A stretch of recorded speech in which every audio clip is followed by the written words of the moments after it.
Bonjour les amis, alors demain c'est ma prise de sang. Vous savez que je ne veux jamais donner au cancer une routine. J'ai la chance, après avoir proposé à Thomas Seyfried, vous le savez, d'être son cobaye, guinea pig en anglais, nous avons décidé ensemble que je vais pendant quelques mois, c'est-à-dire certainement ce qui reste de septembre, octobre, novembre, décembre et janvier, on va faire quelque chose ensemble sur mon protocole.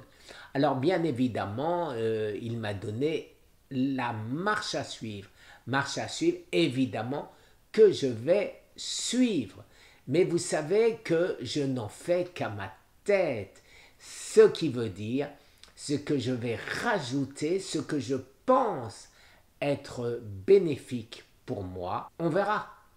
On verra. Je ne pense pas aggraver le protocole que Thomas Seyfried a étudié depuis très longtemps, mais je veux rajouter quelques petites choses et on verra en janvier si j'aurais eu raison ou pas. Alors les amis, en attendant, qu'est-ce que je fais? Je vous mets comme d'habitude une vidéo tout de suite derrière qui vous donne les aliments à manger et les aliments à ne pas manger.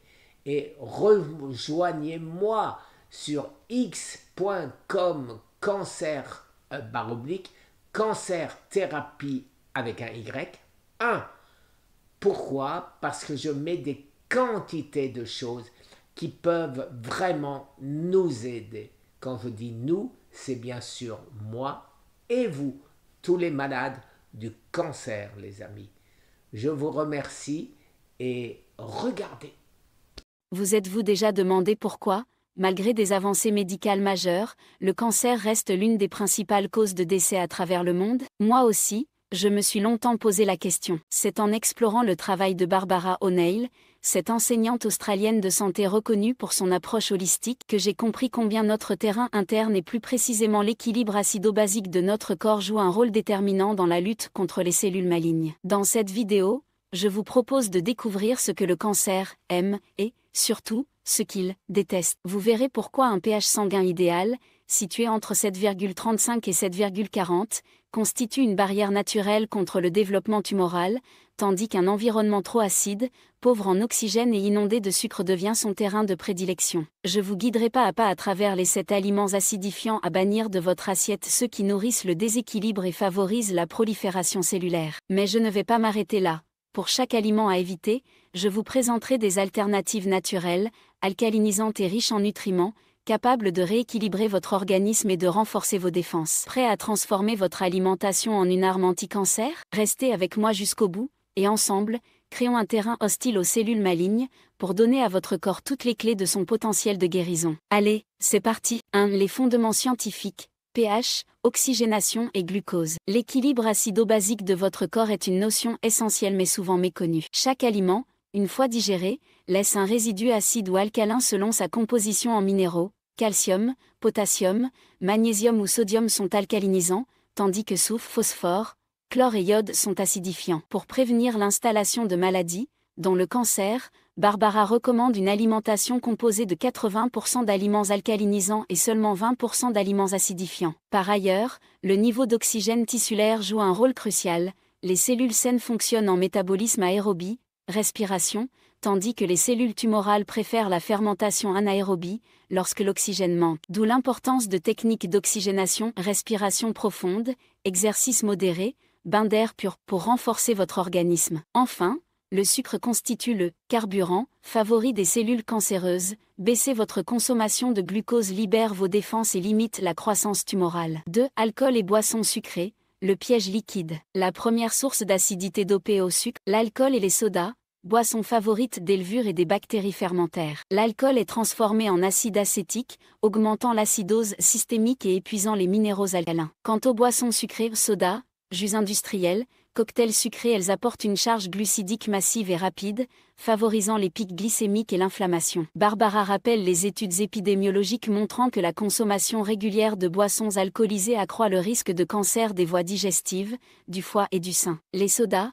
eux, sont mis en cause dans l'augmentation rapide de l'incidence du diabète de type 2, qui lui-même est un facteur aggravant pour certains cancers. Pour préserver votre équilibre, remplacez ces boissons par de l'eau citronnée tiède, antifongique et alcalinisante, des infusions de plantes riches en minéraux, orties, reine des prés, ou des eaux légèrement électrolysées disponibles aujourd'hui en pharmacie. 3. Viande rouge et charcuterie, l'acidité protéique. La viande et plus particulièrement la viande rouge et les charcuteries est très riche en phosphore, soufre et chlore. Ces minéraux acidifiants, lorsqu'ils sont digérés en excès, laissent un résidu qui perturbe votre pH sanguin. Plus encore, les charcuteries industrielles sont souvent chargées de nitrites et de nitrates, composants aux propriétés cancérigènes avérées par l'OMS. Dans The China Study, le Dr Colin Campbell a montré chez le rat que la quantité de protéines animales active ou éteint les cellules cancéreuses, comme un interrupteur. À 20% de protéines animales, 100% des rats développent un cancer du foie, contre 0% à 5% de protéines animales. Les protéines végétales,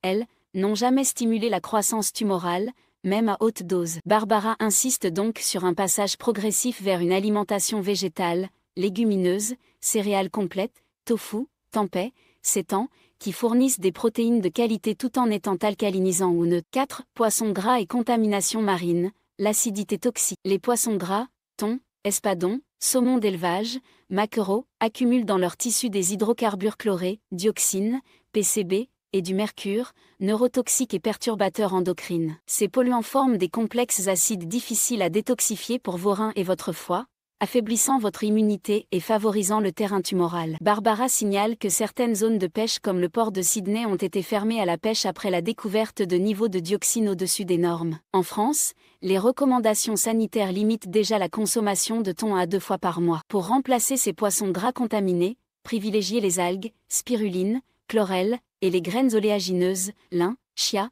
chanvre, noix, riches en oméga-3 végétaux et sans risque de pollution. Vous pouvez également consommer du petit poisson gras, anchois, sardines, issus de pêcheries contrôlées, en quantité modérée. 5. Blé moderne et gluten industrialisé, la charge glucidique. Le blé hybride créé après 1968 contient davantage de protéines acidifiantes et de gluten difficile à digérer. Les pains industriels, les viennoiseries et autres fast-food à base de farine de blé provoquent des pics glycémiques et créent un résidu acide important. Plus de 70% des Australiens, selon Barbara, présentent une sensibilité au gluten ou une intolérance, qui peut évoluer vers la maladie cœliaque. Au-delà du gluten, c'est l'excès de glucides simples qui nourrit les cellules cancéreuses. Barbara préconise une alimentation riche en fibres, légumes verts, racines colorées, légumineuses, en grains anciens, épeautres, seigle intégral, millet, sarrasin, et en pain au levain traditionnel, dont le long temps de fermentation réduit la teneur en gluténine et améliore l'assimilation. Pour ceux qui souhaitent réduire drastiquement le blé,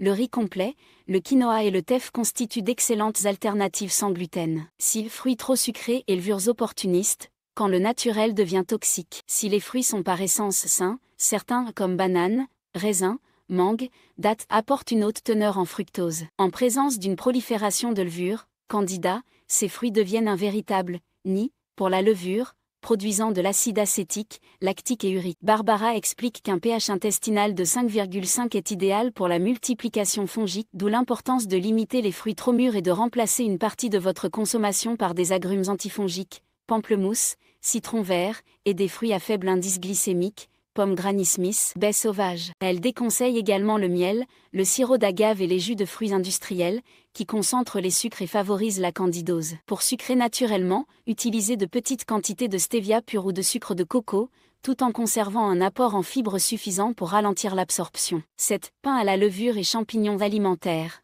la double peine fongique. Le pain à la levure industrielle, dont l'agent levant est un champignon, Saccharomyces cerevisia, représente à lui seul une source directe de levure dans l'alimentation. Barbara rappelle que traditionnellement, tout pain était au levain sauvage, bactéries lactobacilles, dont le pH de fermentation réduit la prolifération des levures indésirables. Elle conseille donc d'abandonner le pain industriel au profit de pain au levain fait maison ou artisanal, et d'éviter également les pâtes à pizza prêtes à lever, la bière, le vin, la levure de boulanger, le miso, la sauce soja et même certains champignons de table, shiitake, pleurote, si vous êtes sensible aux spores fongiques. En cas de candidose ou de terrain inflammatoire, privilégiez les farines de sarrasin, de châtaigne ou de coco, naturellement sans levure et plus neutre en pH. 8. Cacahuètes et mycotoxines, la menace invisible. Les cacahuètes, qui ne sont pas des noix mais des légumineuses, poussent dans le sol et sont particulièrement sujettes à la contamination par Aspergillus flavus, producteur d'aflatoxines,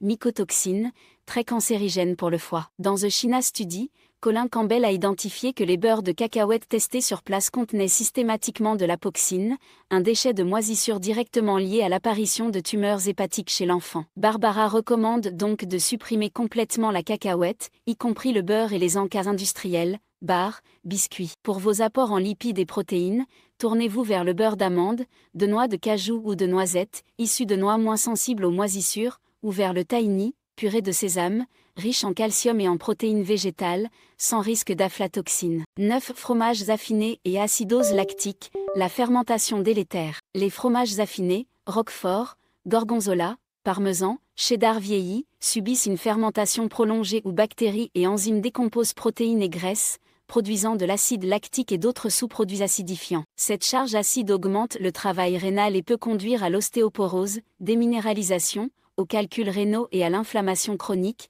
tous facteurs favorisant la croissance tumorale. Barbara n'exclut pas totalement les produits laitiers, mais recommande de se limiter aux fromages frais à pH neutre, cottage, ricotta, faisselle, et issus d'animaux nourris à l'herbe, sans additifs. Vous pouvez aussi expérimenter les yaourts au lait entier, vache ou brebis, fermentés naturellement, riches en probiotiques bénéfiques pour l'équilibre intestinal. En complément, le lait de coco, d'amande ou d'avoine, sans additifs chimiques, offre une alternative douce et alcalinisante. Conclusion, construire un mode de vie anti-cancer. Vous connaissez désormais les 7 aliments acidifiants et ou contaminés que Barbara O'Neill vous conseille d'éviter pour créer un terrain interne hostile au cancer: alcool et soda, viande rouge et charcuterie, poissons gras pollués, blé moderne, fruits trop sucrés, pain à la levure industrielle, cacahuètes mycotoxinées, fromages affinés, en les remplaçant progressivement par des alternatives végétales, des grains anciens, des algues, des graines oléagineuses, des fermentations naturelles et des boissons alcalinisantes,